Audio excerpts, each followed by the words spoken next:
A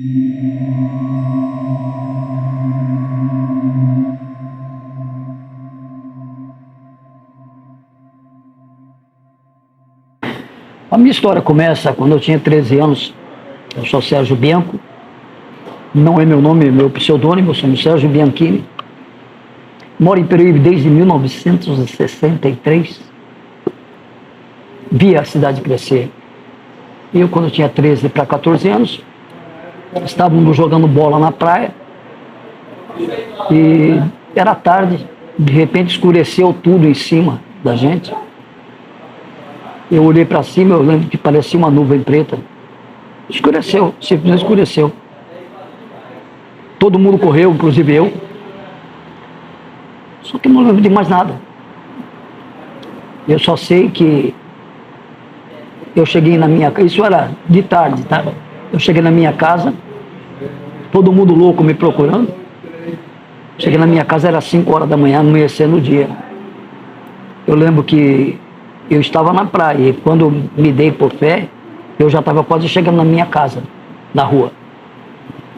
Eu cheguei, a minha mãe brigou comigo ainda. Fez eu tomar banho, me deu uns petelecos, pôs eu para dormir. Só que eu não conseguia mais falar. Eu comecei a enrolar a língua. Aí tinha o doutor Dalmar, que morava perto da minha casa, que era o primeiro médico de Peruíbe. Levaram eu lá para que eu pudesse me consultar. Ele falou, o rapaz está tendo uma convulsão. Aí passou, simplesmente eu passei por uma junta médica, porque eu não conseguia mais falar. Eu falava, vamos supor, eu falava Ivone, eu falava enrolava a língua. Só que com o passar do tempo, tipo uns 10, 15 dias, eu dormindo, eu falava, eu conversava. Eu falava em japonês, falava em italiano, falava em espanhol, falava em inglês. Você nunca tem conhecido essas línguas. Aí me levaram para uma junta médica em São Vicente, aonde descobriram que eu tinha um chip no braço. Entendeu? E dali para cá... Como foi que eles descobriram que você tinha um chip no braço? Eu ainda tenho até hoje. Mas qual foi o procedimento para eles saberem que tinha um chip? Eles passaram um raio-x, né, no braço e viram que tinha alguma coisa estranha. Por que eles tiraram o raio-x do seu braço? Porque eu falei que tinha aparecido essa bolinha em mim. E até hoje essa bolinha está comigo. Aí eu vi, tipo mais ou menos assim, umas 40 vezes mais que eu vi naves, inclusive eu estava acompanhando minha mãe, todo mundo, aqui em Peruíbe, em Itanhaém também, é outro relato que depois eu quero te contar. Então o primeiro contato que eu tive foi isso. Deixa eu te perguntar uma coisa, depois que você descobriu que era um chip, como foi esse processo para você descobrir que era um chip? É fácil, você vai passar a mão no seu corpo, você vai ver que tem alguma coisa estranha. Só que eles me passaram, eu tenho uma medalha, um cordão, que eu mesmo fiz de prata banhada a ouro, que eles me disseram onde estava a pedra, que eu fosse pegar essa pedra e para colocar nos olhos. Eu achei a pedra. Então você recebeu a visita de algum alienígena? Mais de 40 vezes. Você pode falar um pouco sobre isso? Posso. Como foi a primeira visita que você teve? A primeira... Quando? Tá, eu estava em casa. Eu já morava em Itanhaém nessa época. Tinha uma professora que eu morava com ela vinha só final de semana e eu ficava na casa. Aí apareceu uma luz grande, forte na janela. E quando eu virei do lado, eu estava duro, paralisado. E eu vi 3 Greys, 3 pequenininhos, tipo 1,50 m, 1,40 m, com os olhos grandes, mas eles não falavam comigo. E eu tinha plena certeza que eu estava falando com ele, mas não estava. Eu não sei, era um transe. Eu não sei. Eu sei que eu não conseguia mexer um dedo. E dali ele falou, olha...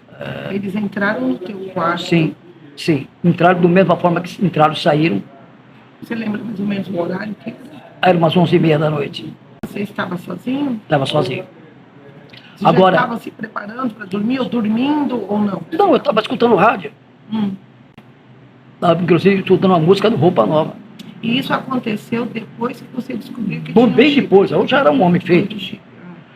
Aí, uma pessoa que eu morei com ela, um dia de tarde, nós estávamos na casa que era dela, o pai dela, olhamos em direção ao noroeste e vimos uma bola do tamanho de uma bola de futebol, parecia uma bola de futebol no céu. E ficou por 45 minutos, nós estávamos, a rua inteira saiu para ver de tarde. E essa bola tinha a cor como se fosse uma solda elétrica quando cai no chão e faz aquele meio preto, meio marrom, meio dourado. E todo mundo viu, ficou por 45 minutos, simplesmente sumiu. E o meu depoimento é esse. Alguma outra pergunta? Sim.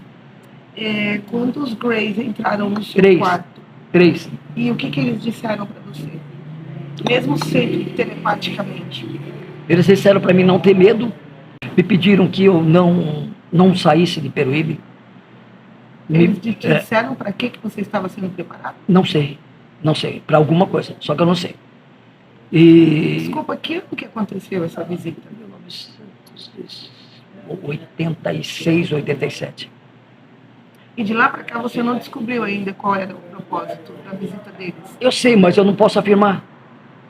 Fora isso, aconteceram sucessivas coisas, muito mais coisas. Por exemplo,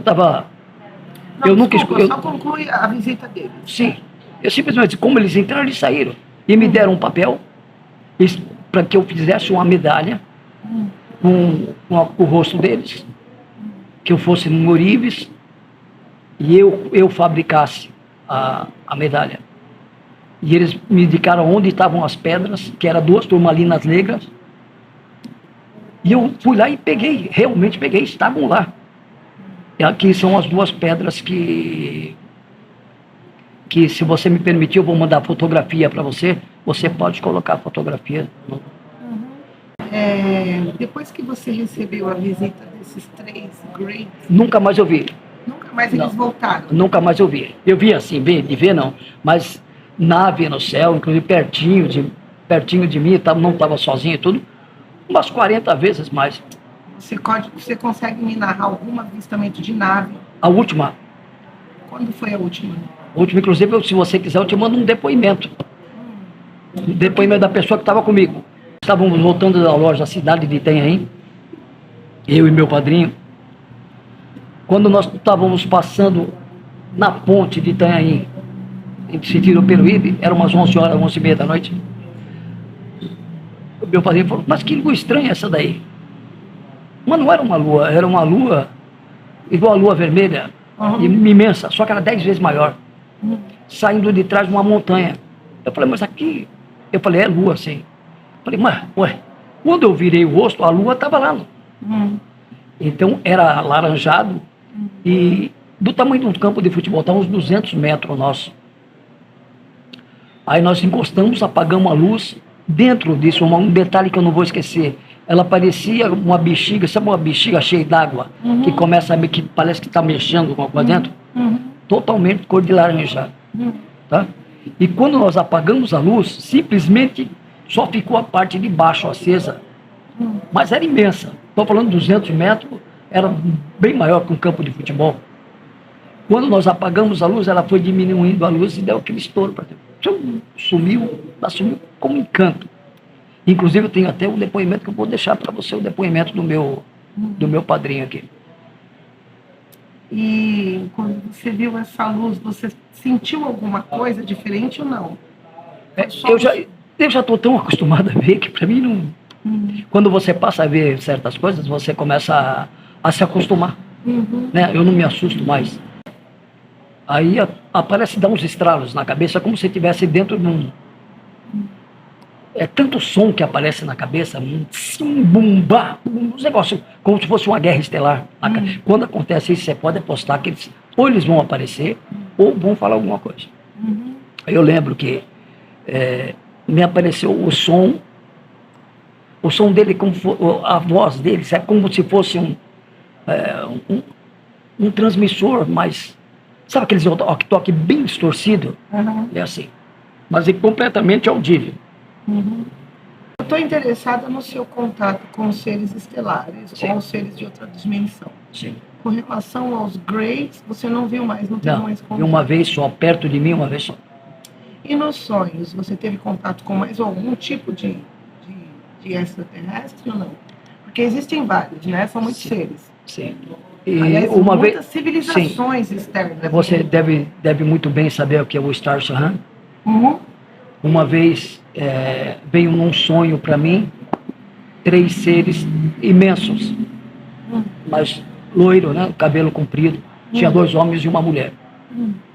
Que eles falavam roboticamente, mas eu lembro bem disso aí. Eles falaram para mim, não conta nada para ninguém disso. Só fala isso, não conta nada para ninguém isso. E eu não podia perguntar por quê nem nada, só isso. Mas eu vi uma vez só, em sonho. Não contar que tinha visto você? Não que contar, você tinha visto eles? não contar nada. Nada que tinha acontecido comigo. Mas qual seria o intuito Sei deles lá. aparecerem para você e pedir para você não contar? Sei lá. Outra coisa. Eu não consigo entender por que eles pediriam pra Uma você. coisa que eles falaram para mim. Na cidade que você tem muito reptiliano. Muito reptiliano. A maior parte das pessoas em perigo são reptilianos. Outra coisa que eu quero te falar, eles falaram para mim, que não são de lugar longe, é dimensões diferentes. As dimensões estão pairando aqui. Sim. Tá tudo aqui. Não tem nada de 50 bilhões de anos, nada a ver, é tudo aqui. De repente eu posso botar a mão aqui e entrar numa outra dimensão, aqui do meu lado. Sim. Isso eu sei. Sim. E me falaram também sobre a morte. Sobre você fica 21 dias aqui olhando tudo que está acontecendo, preso por um fio, não sei do que. Então, são coisas desconexas, são coisas que Mas sabe, eu não tem nada a ver. Quem são eles que falam com você? Estou falando, nesse dia que apareceu esses 3, eles me contaram tanta coisa que some da sua cabeça, mas já faz muito tempo. Sim. Vou te mandar o relato do meu padrinho que estava comigo e vou te mandar o relato da Mônica. Que quando eu falei, Mônica, está acontecendo assim, que ela falou que viu a mesma coisa no mesmo lugar. Eu acho que nada melhor do que os outros falarem. Se falar inventar é muito fácil. Contar a historinha é muito fácil. Tem mais alguma que você queria me contar? Quero agradecer você do fundo do coração e deixar para uma próxima alguma coisa no ar um pouco mais concreta. Meu nome é Sérgio Bianco, espero vocês. Um abraço grande a todos vocês e que o grande arquiteto do universo abençoe a cada um de vocês e a paz profunda. Beleza.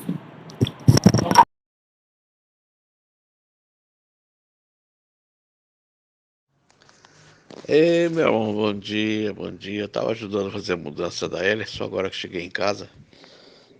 Então, rapaz, nós vimos, né? Nós vimos uma nave enorme. Ela tava toda do lado direito, quando eu vi, falei pra você que era uma luz diferente. Você até falou que era a lua, eu falei, não é a lua, tá diferente, tá diferente. Eu falei, não tem ali, não é lua.